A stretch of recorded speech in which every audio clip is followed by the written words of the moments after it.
social media.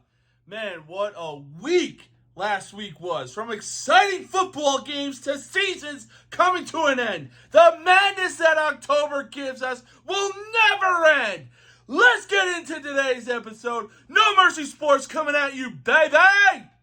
Nobody can stop me now.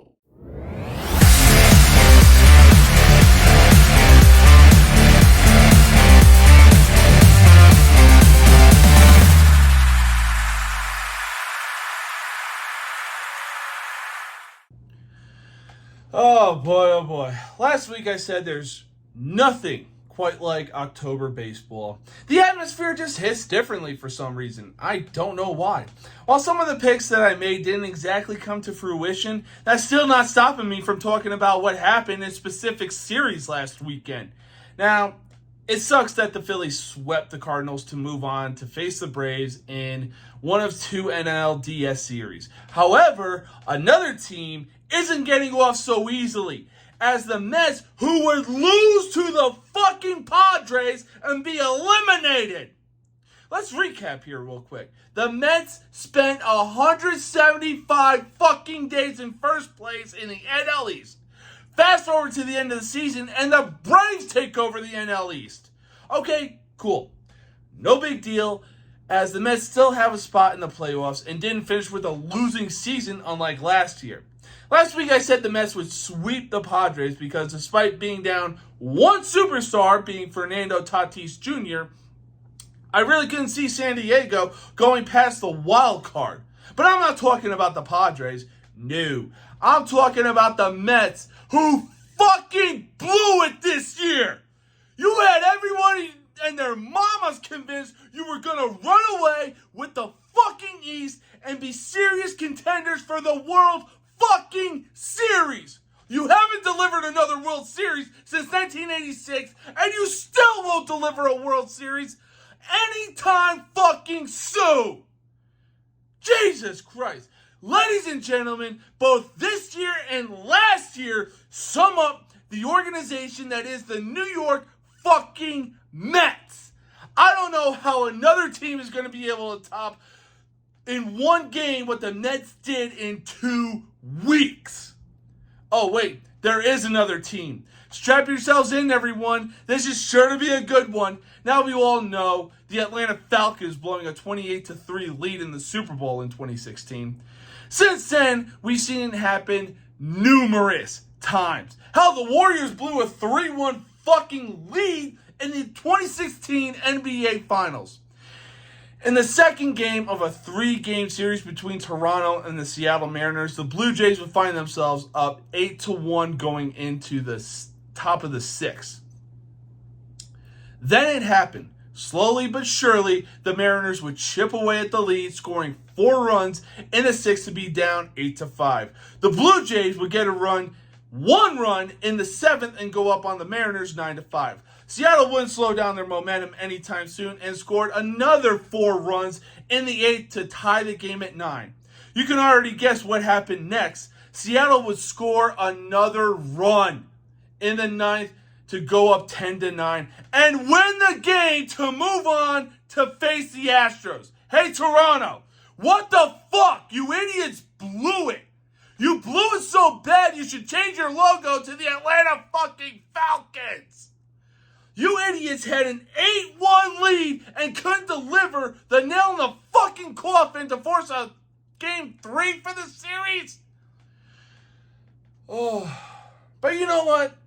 This is the beauty of playoff baseball. Sure, the Blue Jays choked horrendously, but the Mariners are showing they have the fight in them, that never say die attitude, and honestly, that attitude could help them win in the ALDS against the Astros.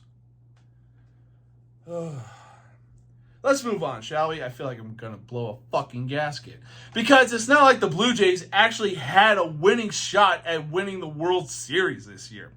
For the Mets, it seems as though that aside from not delivering another championship since 1986, you guys are forever going to be second fiddle to the baseball team that truly runs New York, the Yankees. Now, don't Don't any of you idiots be bringing up that bullshit. They haven't won a World Series since 2009.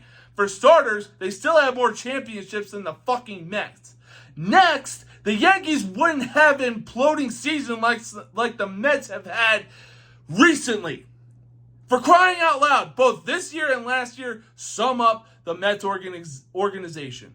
Moving on, though, however, the ALDS and NLDS are set and underway. Let's get things started in the ALDS. The Indians currently have a 2-1 lead over the Yankees. Will the Indians knock out the Bronx Bombers in the playoffs, or will the Yankees bounce back and eliminate the Indians from the playoffs? Right now, the Indians look good and have a young roster that'll carry them for years to come.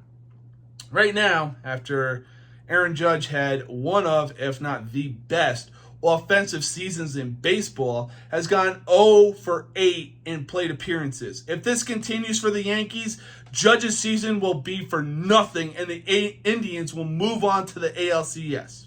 However, it's not the first nor will it be the last time the Yankees have had their backs to the wall and they've pulled through to move on to the next round. I am taking the Yankees in this series. Next up, we have the reigning, defending, undisputed champions looking to go back-to-back. That team being the Braves. Currently, they are tied at 1 game apiece with the Phillies. Philadelphia is coming out guns blazing in this series, looking to make a statement. But can they win this series and dethrone the champs? My mind says yes, but my gut is telling me no. The Phillies have a great roster, but the Braves will show why they won the World Series last year.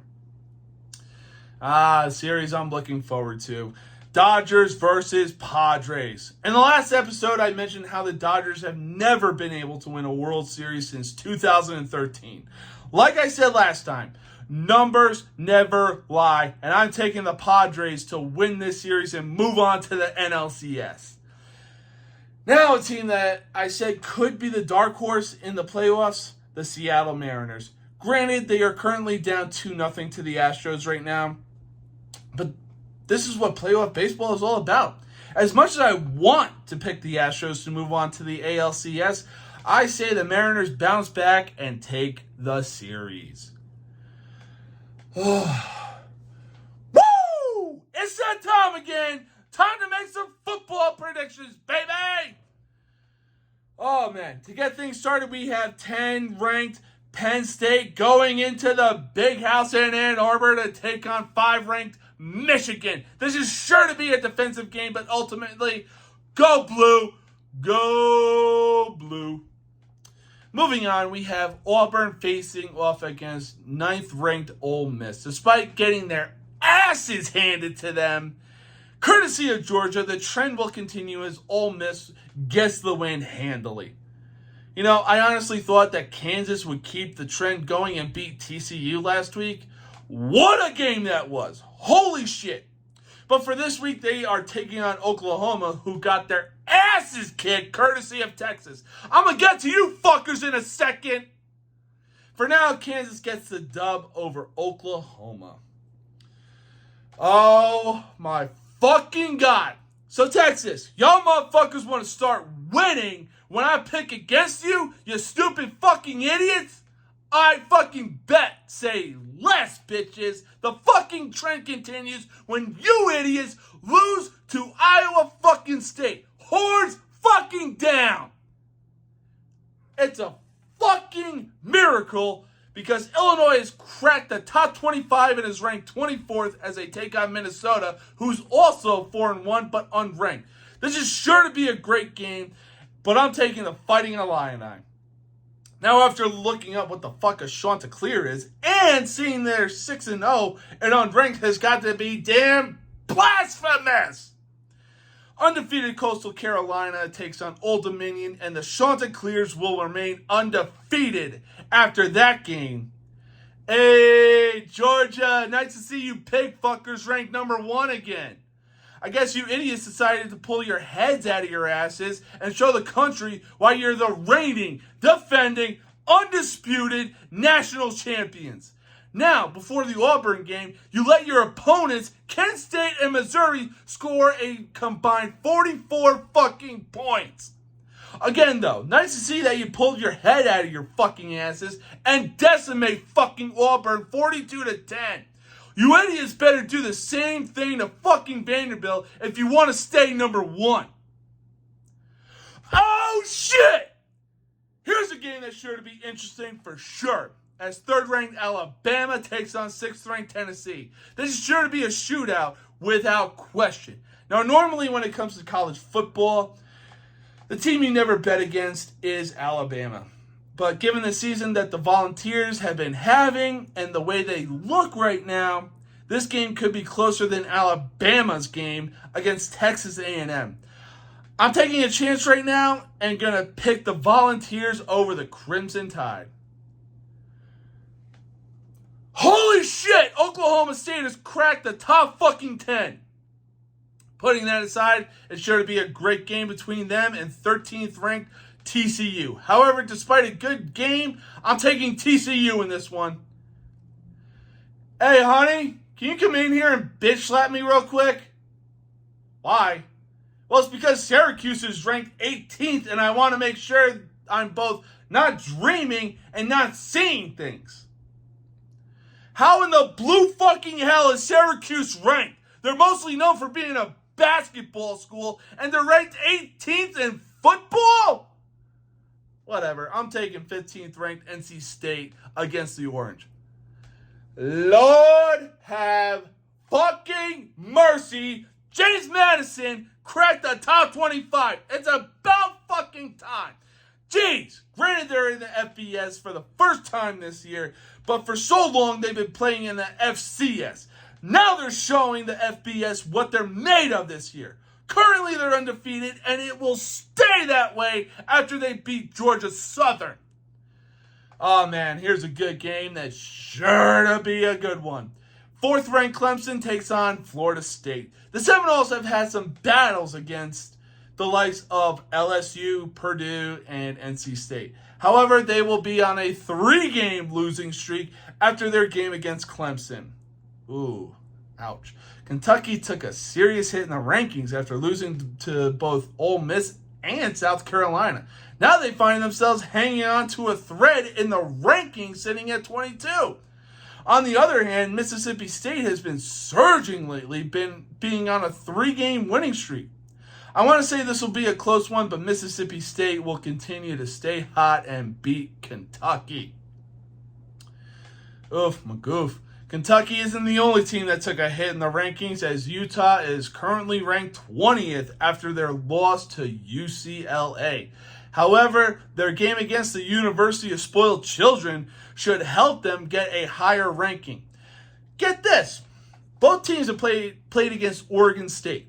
Utah put a whooping on the fucking Beavers, beating them 42-16. USC, however, was probably playing a different team as they only put 17 points on the board. 17 points against a fucking team you should have fucking dominated. I'm taking the Utes in this game, in their game against USC. Oh, man. Okay. It's time to move on to the NFL before I blow a fucking gasket. It seems as though each week of the NFL gets crazier and crazier. What I mean by this is that, for example, the fucking Giants beat the Packers last week and are undefeated in London. What the fuck? Moving on, though, the 49ers and the Falcons get things started for us on what should be a glorious Sunday for football. Despite a controversial call against the Bucs in what should have been a win for the Falcons, the 49ers are winning this game. Side note, let's just hope that when the early games start, there are no stupid roughing the passer calls. Fucking seriously. There's only one word to describe the fucking league after last week, and I'm going to spell it out. SAWFT. Fucking soft. Anyways, next up we have the Patriots taking on the Browns. The Patriots are coming off a very convincing win against the Lions. But then again, Detroit gonna fucking Detroit. Despite Brady not being under center, I'm still picking the Patriots in this game. Next up, we have the Jets and that motherfucker, Zach Wilson against Green Bay. The Giants may have pulled off a win out of their ass against Green Bay in London, but no fucking way Green Bay is losing to both New York teams back-to-back weeks. Jacksonville, how the fuck could you let the goddamn winless Texans win is kind of mind-boggling. Still, though, the Colts getting a win over in one of the worst Thursday Night Football games doesn't stop the Jacksonville Jaguars from getting a win. Here's a game that's sure to be a good one. Bengals versus Saints. Coming off a loss to the Ravens, I can see Burrow leading the Bengals to a win. Now, as I said earlier, the fucking Giants pulled off a win against the Packers is pretty mind-boggling. Starting to feel the momentum for Big Blue is giving off, and I'm picking the Giants over the Ravens, baby! Oh, shit. Sorry, Pittsburgh, but it looks like you're not bouncing back anytime soon, especially after that humiliating loss to the Bills. Oh, Jesus. Fucking Carolina. What the fuck? You suck. LA Rams are beating you. Anyways, now, depending on what version of Geno Smith we get this week, between the Cardinals and Seahawks, is going to determine the outcome.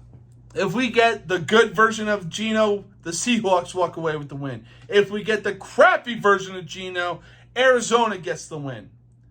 Man, here's a game that's going to be a preview of the AFC Championship. The Bills head into Kansas City to take on the Chiefs. As much as I would love to pick the Chiefs, I believe the Bills are still heated after that close loss to Miami. Oh, man. We got a game of NFC East rivals for Sunday night's game when the Cowboys face the Eagles in the city of brotherly love. Forget the Cowboys being undefeated with Cooper Rush under center. I'm taking the Eagles in this game. Moving on to Monday Night Football, we have the Broncos taking on the Chargers. This is easily a no-brainer since the fucking Broncos can't seem to find any traction under their fucking feet. Hey, Russell Wilson! Maybe instead of trying to think of a way to sound stupid by saying Broncos country, let's ride, maybe focus on actually winning some fucking games, you dumb idiot! Man, what a crazy week was last week, from upsets to surprises. The month of October continues to deliver nothing but surprises. Anyways, I hope everyone has a great weekend, and I will see y'all next week. Peace out.